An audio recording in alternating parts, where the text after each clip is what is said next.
The Ninth and Tenth Commandments, Truth and Justice, here on Ancient Egypt and the Bible.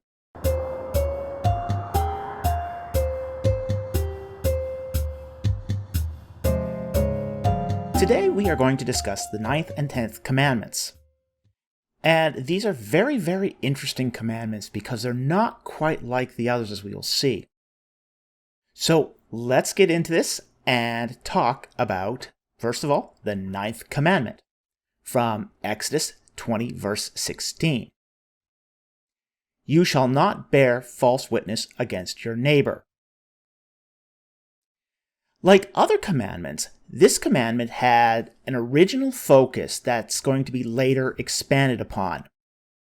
The original focus was set upon giving false testimony in legal proceedings. This is a commandment designed to preserve the structure of the justice system.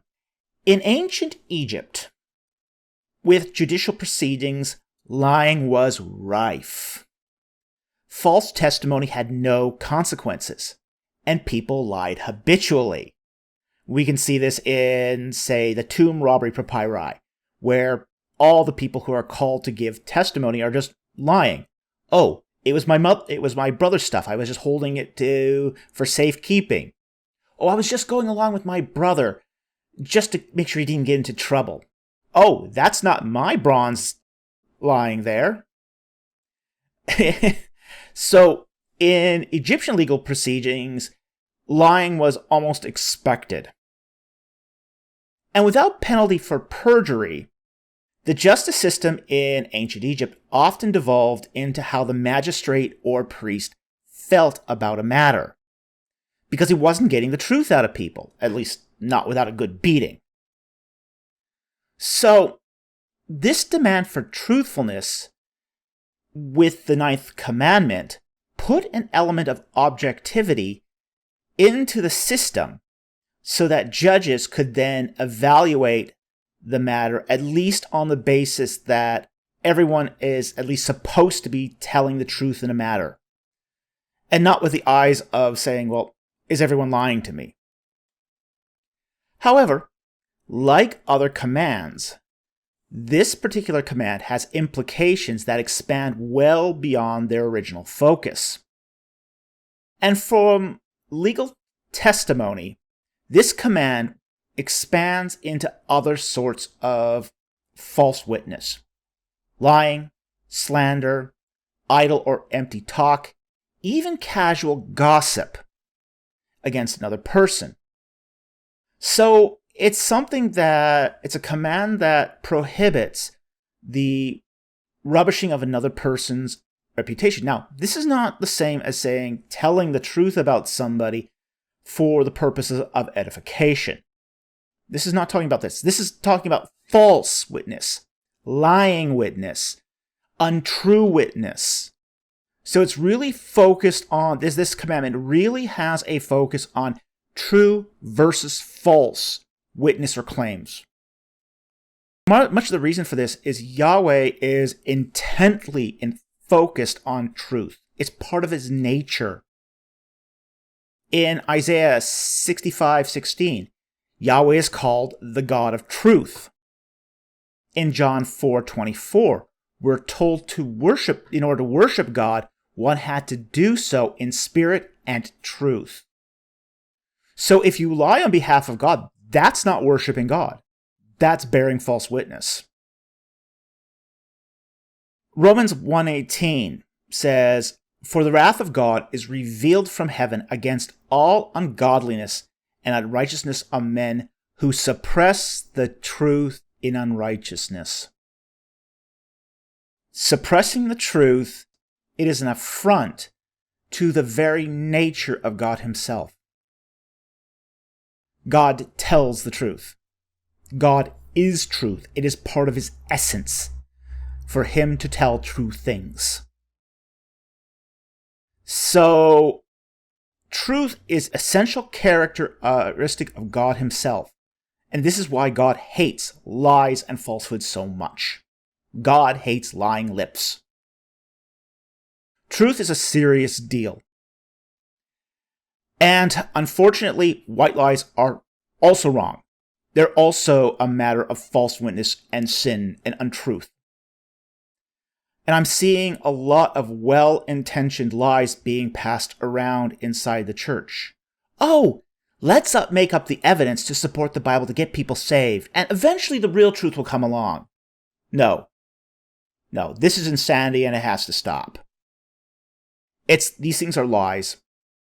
They're lies that will only destroy people and destroy their faith.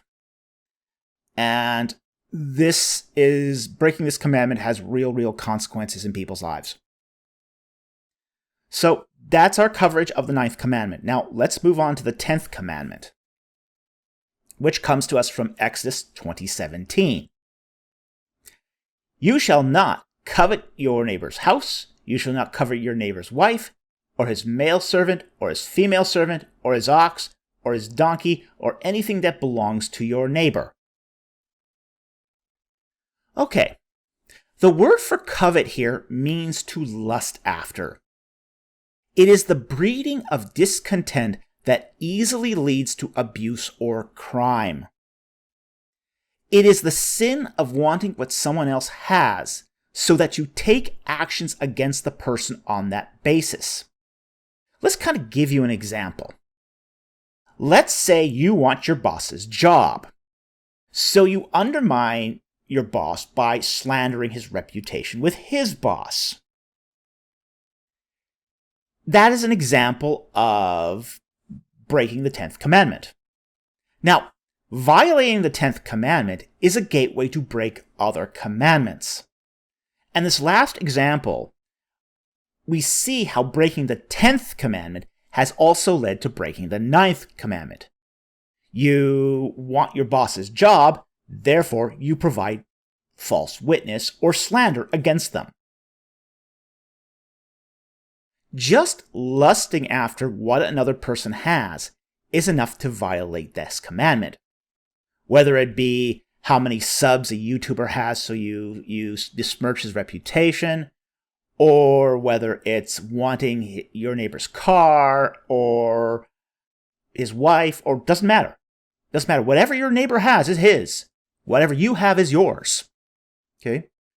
And when we start to be discontent with what we have, people easily start violating the law against coveting other people's stuff. Now, we also need to exemplify here that this commandment is focused entirely as a sin of the heart.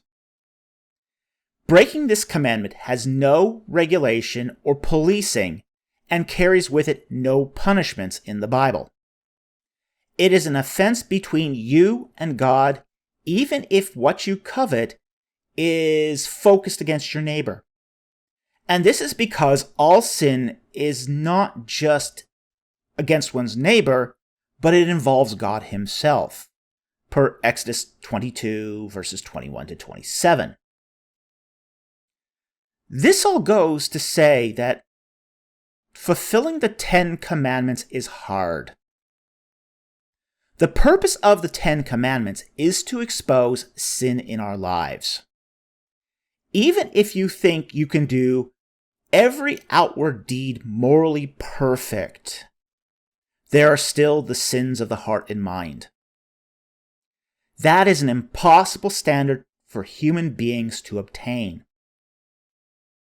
Because the whole point of the 10 Commandments is to show us that we are all hopeless sinners in need of a Savior. So that covers the 10th Commandment.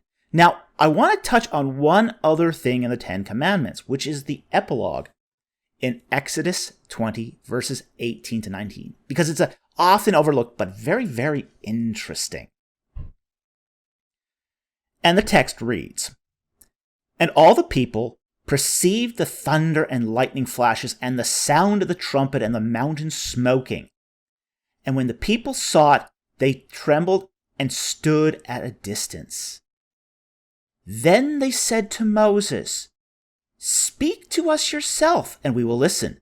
But do not let God speak to us, lest we die.'" Okay. Now, this is really interesting, because what we have here is God speaking the Ten Commandments from the mountain directly to the hearing of the people below. And they panic. They freak out. They're afraid. When God talks, and I've heard a lot of atheists say this, well, all God needs to do is come talk to me, come visit me and talk to me and I'll believe. Well, it's not quite that simple. And what we see here is an entire populace who heard the voice of God and still disobeyed.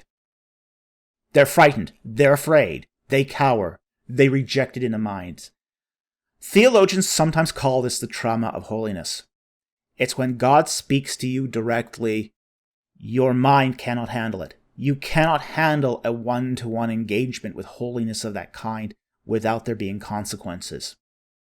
And those consequences can be very, very serious. It could lead to terror. It could lead to radical rejection of what you must heard. Oh, I must have been in a delusional state. I can't really have heard the voice of God.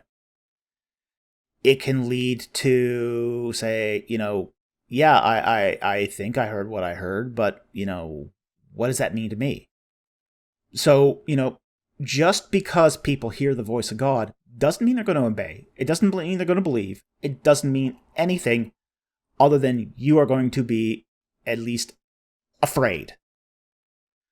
So, when one experiences holiness on a one-to-one basis, there's a trauma that results. And I think this is a really, really nice example of this just from the biblical text. Exodus 20:18 through 19 is just a really nice example of it. So anyway, that ends our coverage of the Ten Commandments. This was a 5-part series when we covered from 1 to 10, plus a bit of the epilogue. I hope you enjoyed this series. I hope you found it useful and edifying. And thank you very much for watching, and I will see you next time on Ancient Egypt and the Bible.